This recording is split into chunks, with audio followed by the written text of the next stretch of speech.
I will be discussing three questions from the first practice exam. So this is from the first section, the third section of the SAT exam, which is the math section um, that you do without the calculator. Um, so this is the second question that I would like to discuss first. So you see that um, you have to add two complex numbers. Why do you call it complex numbers? Because you have this I here, so which is kind of something that would freak out students at first, where you have this I is equal to square root of -1. But to be honest, you don't need to actually worry about what I is even. You can even just pretend that I is just another variable. I mean, in this particular question, you can just assume that I is just another variable such as x, y, z, a, b, z, b, z, anything that you would like to imagine, right? So let's see how we can do this question. So we start out with this 7 plus 3i plus -8 plus 9i. So you're adding these two numbers, which are complex numbers. What you can do is, first what we need to do is we need to actually take out the parentheses, basically distribute them. So you have 7 plus 3i, right? And over here you have -8 plus 9i, so with the plus sign in front. So when you have just a plus sign, you just distribute it with the same signs as it is, right? So you have -8 plus 9i. Okay, so I hope you are familiar with like terms, pairing things with like terms, and so you have this 7 and -8, and then you have this 3, and then this your 9i. So the like terms here would go as 7 and -8. So 7 and -8, they add up to give you -1, right? And for as for the item, you have 3 and 9. You have 3 and 9. So what you would like to do is you just add 3 and 9, 12i. Okay, right? So this is a really not the hard question. So you get -1 plus 12i. Do you have that answer here? Yes, indeed, this is the answer. So answer for this is part A, right? So this is a multiple choice question and you already done that. So what one thing that I wanted to talk about is like some similar questions on this, right? So let's say we have something similar but a little bit different. So every time I discuss a certain set exam question, I would do some similar questions to that, because I don't want you to like particularly memorize this certain question and then not do and not be familiar with the basic concepts behind doing each such question. So I will be doing a similar question of this sort so that you can get the whole idea, right?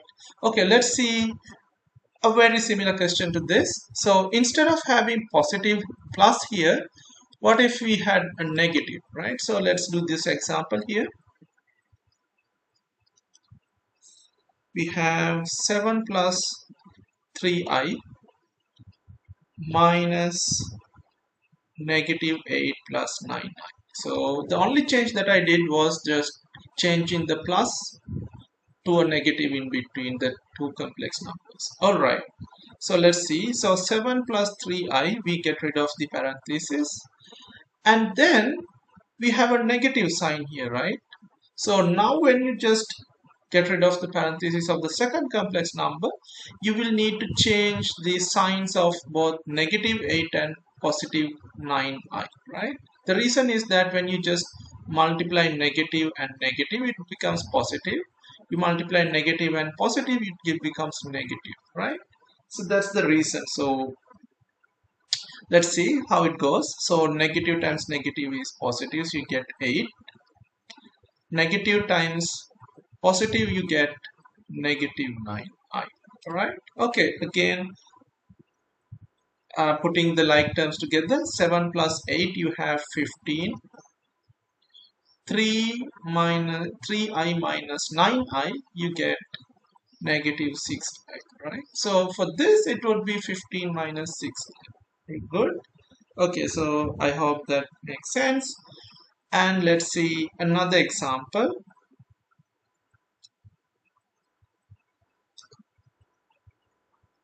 A quite similar example, but let's see this one. Negative 3 times 7 plus 3i plus 2 times negative 8 plus 9i. Good. Okay, so earlier it was just, addition and subtraction, but let's see if you have two numbers in front of this number, two complex numbers, what would you do? So what would you do? First is you just distribute this negative 3 into the two complex number, to the two numbers inside the complex numbers. So you get negative 3 times 7 is going to be negative 21. Negative 3 times 3 is negative 9i. Good. All right. Now you need to actually distribute this in a similar manner, right? 2 times negative 8 is going to be negative 16. 2 times 9i is going to be 18i, right? Remember that you multiply 2 and 9. So that's what happens here. So negative 21 and negative 16, those are the two, those are two like terms. What happens is when you just put them together, you get negative 37, right? And then you have negative 9i plus 18i, which turns into 9. So this is the answer for this question, right? Okay, so I hope you get an idea about this, right? So even though you had something like square root of negative 1, which actually freaks out students at first, that's kind of really irrelevant here.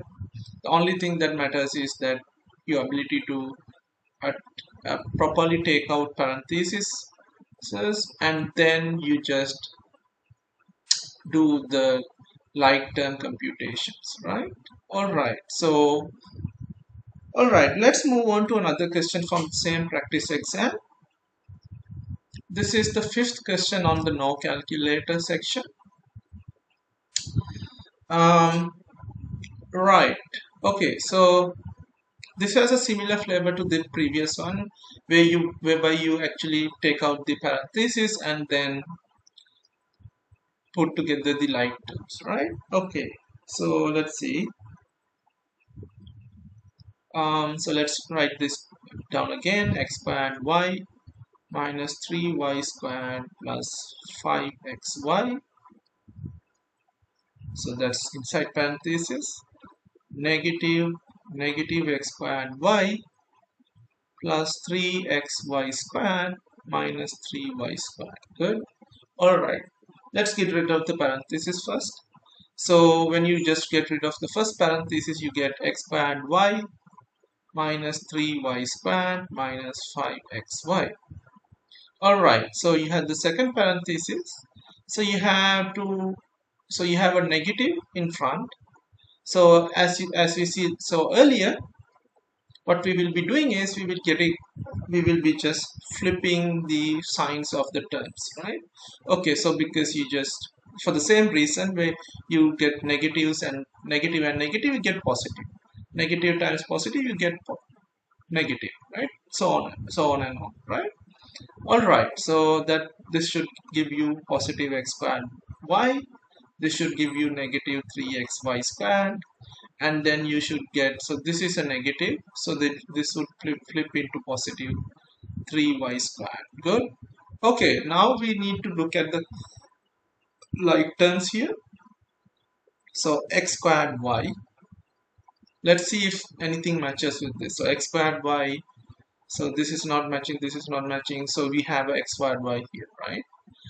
And nothing else matches, so we have two x squared y terms. That gives you 2x squared, sorry, 2x squared y. All right, so we have taken care of that. That's done. So let's just mark this by 2 underlines so that we know we have taken care of that already, right? Okay, now we have the negative 3y squared. Let's move on. So let's see if we have any other y squared terms. This is not a y squared term. This is not a y squared term. This is not a y squared term. Okay, we have a y squared term here, right? All right, so negative 3y squared plus 3y squared. So it's negative 3y squared is exactly the opposite of 3y squared, whereby you add them together, you get just 0, right? All right, so this is just turned out to be a 0, the y squared terms. Okay, we have taken care of these two terms, two underlines under them.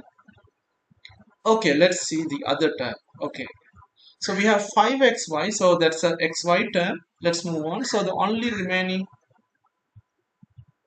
oh wait a minute, so this I have done a small error here. So this should have been 5xy squared, right? Okay, sorry. So we have a xy squared term here, and then we have a negative 3xy squared term here. Okay, so these are the two terms that share the same xy squared. So you put them together, 5xy squared minus 3xy squared, you get 2xy squared. So xy squared. Okay, so we have taken care of this term. So as you can see, we have two underlines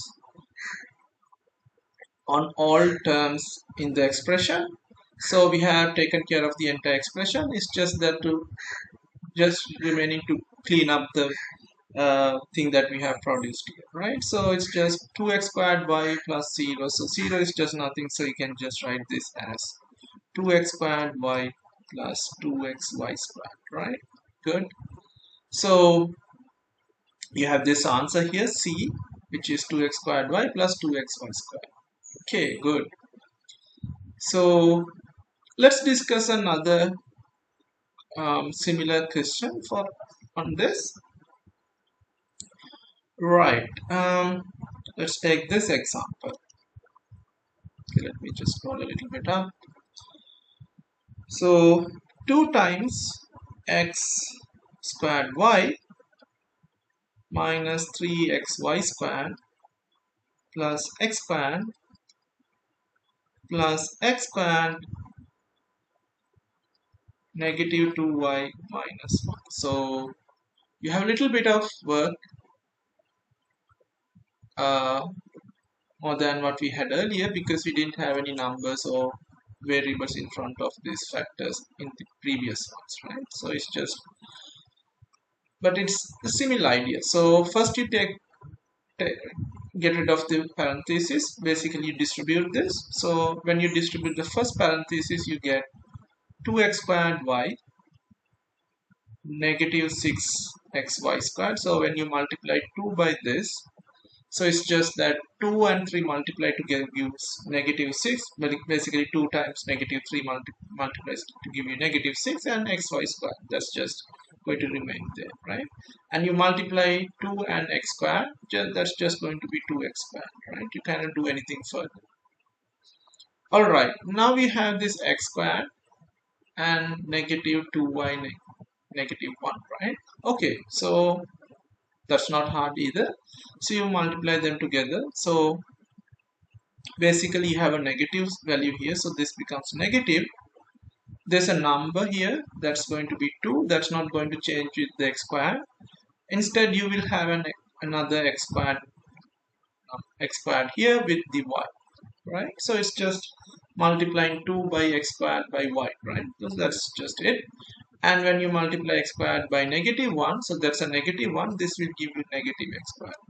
Negative 1 times x squared is just negative x squared. Okay, right. Okay, let's do the same thing, just let's put the like terms together. So we have x squared y here Let's see if we have any x squared y terms. So negative 6y squared, no. 2x squared, so this is the other x squared y term. And it's a negative 2x squared y. So 2x squared y and negative 2x squared y cancels out, so which will give you a 0, right? So we have taken care of these two terms. Okay, good. Now let's look at the other term, remaining term of the remaining terms. We have negative 6xy squared. So let's see if we have any other xy squareds. No, no other xy squared term. So what we will just do is just keep that term here, negative xy squared. Okay, good. We have taken care of that. Let's look at the next term. So that's x squared, 2x squared. The other remaining term is also an x squared. So this is it. 2x squared minus x squared gives you x squared. Okay, so we have taken care of these two terms as well. Okay, so we have taken care of the entire expression. So your answer would be negative 6xy squared plus x squared. Or even if you just would like to shift the positive number in front, you can just write x squared minus 6xy squared. Whatever the way you like to see it, either of the answers work. Alright, so I hope this makes sense to you. Right? Okay, right. Let's move on. So the next question is the seventh question from the same practice exam. So it seems like it's a really complicated question. You see that this formula above gives the monthly payment M needed to pay off a loan of P dollars at R% annual interest rate and months, which of the following gives P in terms of M. So you will see that this is rather irrelevant, and this whole thing is just rather irrelevant. This whole part is just irrelevant to solve the question. The only thing that's important is this question. Which of the following gives P in terms of M, R, and N? Why do I say so? Okay, so look at the equation they have given, right? So what is important is that you find P here. So P is on this side. There's no other P inside the formula, right? So it's just you want to find P. You want to have some P equal to some formula in terms of M and. So what you just need to do is kind of isolate P, right? Okay, let me show you what I mean by this. Okay, so let's see. For this question, actually, I'm going to start with very simple question, very simple example. Let me take this example, a very simple example, which is the stuff, uh, which is really easy to see, right? Let's say you have x equals 5y, right? Now we are asked to find y in terms of x. So basically what you need to do is you need to find y equal to something, right? Using the above equation. So what you need to do is you just need to get rid of the 5 on the right hand side. Okay. So what do? You just divide both sides by 5.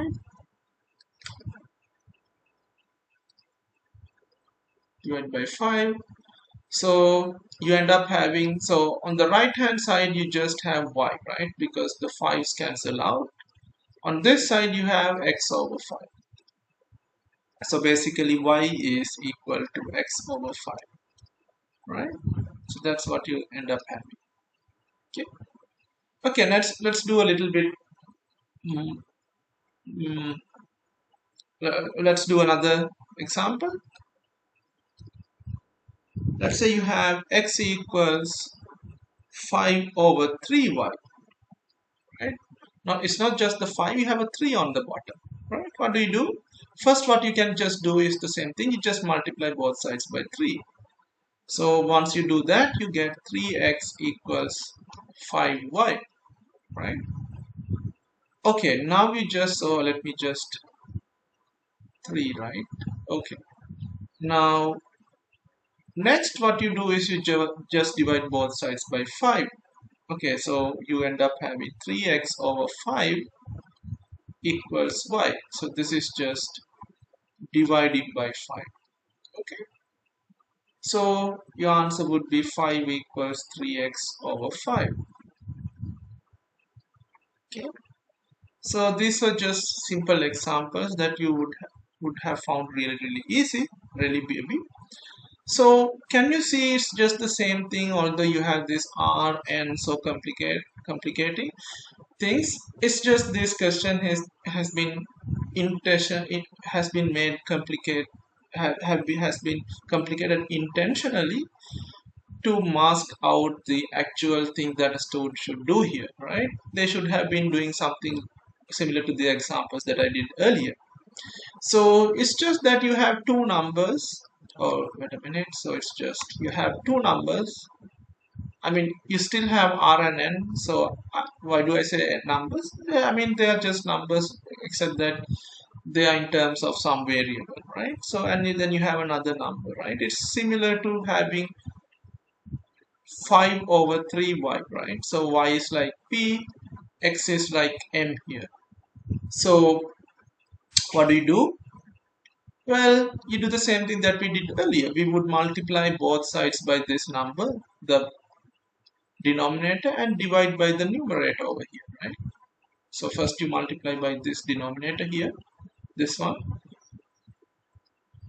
Okay, so which means that P should be equal to something times M. So everything has M on the side, right? M times something, right?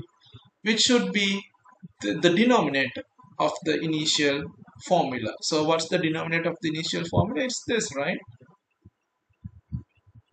So I think we have already found the answer, because the only place where you find this numerator is this answer B. But just for the completeness of this solution, I would say, okay, once you divide out by the numerator of this question, of the initial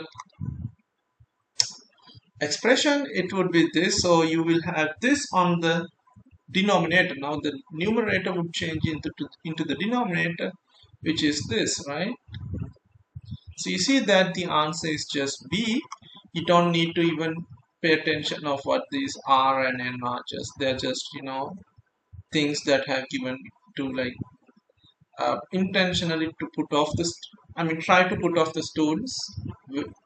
And if you are clever enough, I'm sure you're clever enough to see this coming, right? Okay, right. So I think we did a decent job during this short video, and I hope to put out more videos in the future, mainly based on working out SAT practice exam questions, and also I will have a link to the entire SAT practice question set in the description below. So please try to, you can you feel free to click on the link and then go visit the materials. Right, okay, then see you in um, another discussion on these questions, right? Okay, bye.